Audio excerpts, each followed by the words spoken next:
quite a new album in comparison to a lot of the other stuff. So this is Eternal Blue by Spiritbox. They as a band are pretty new. I think 2015 they formed. So this was kind of out of the ashes of a band called I Wrestled a Bear Once. And I think I've heard of that. That's all one word. I wrestled a bear once, all in one word. So they had a couple of vocalists. Courtney LaPlante was one of them. She was their final vocalist. And on the final album, her partner Mike Stringer came in as one of the guitarists. Then that band dissolved after that album, and then they went on to start Spiritbox. Right. Canadian band, very like modern metalcore. I've talked about like that kind of like gent metalcore kind of sound before in like the top 20 and stuff. Very similar kind of sound to that, like really meticulously produced. Everything is very like pushed to the edge in terms of like leveling and mastering, and just sounds really punchy and wide, and all the guitars are like pristine cleans or like really thought out distorted tones and stuff. This album, the actual artwork itself is technically the insert there.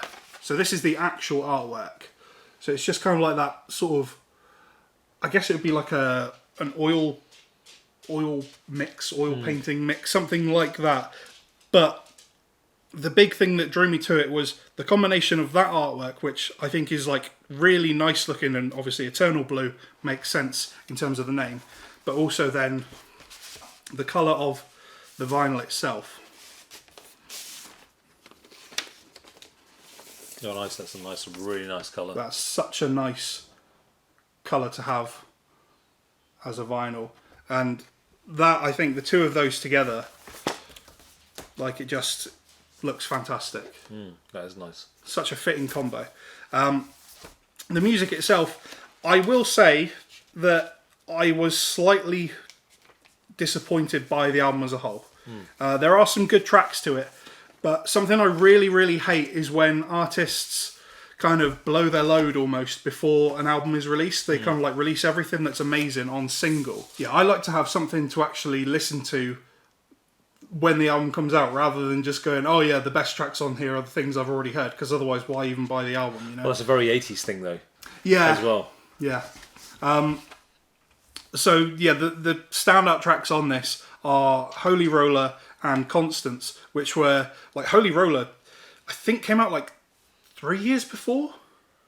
No, it's probably realistically it was probably only 1 year before, but it was just like because it was like over COVID, like it feels like it was like 5 years that thing took. But yeah, Holy Roller. Those two tracks are kind of like the polar opposite of each other. Holy Roller is just pure heaviness, and it's just her screaming for the entire song. Really? Like, she's a very good heavy vocalist. Like, she does a very good job of it. And that's all Holy Roller is. It's just fucking brutal. And then Constance, all of her vocals on it are like fully clean and very like chest voice in terms of like, it's kind of like a breathiness and kind of like, it feels very full but breathy at the same time. It's a very soulful kind of sound. Those are the two stand-up tracks. Circle With Me, I think, was released either just before or just after the album came out. That was kind of like I guess you would call it really the lead single of the album, even though you'd already had two of the songs come out already. And that's kind of a good middle ground of their sound.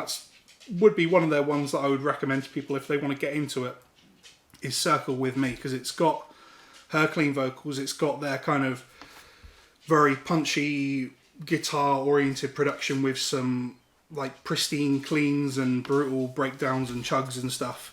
The rest of the album, it's good, not great.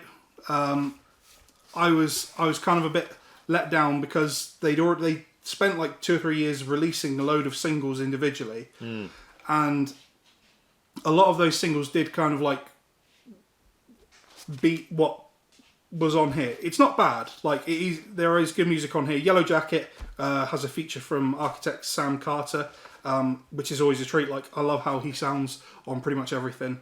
So yeah, it's a good album.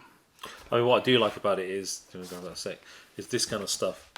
It's prone to be damaged, because there was a massive record where they had something like this where they cut out shapes, but they had all different sleeves like 4 or 5 different sleeves, Yeah. so you created your own sleeve basically. Oh, nice.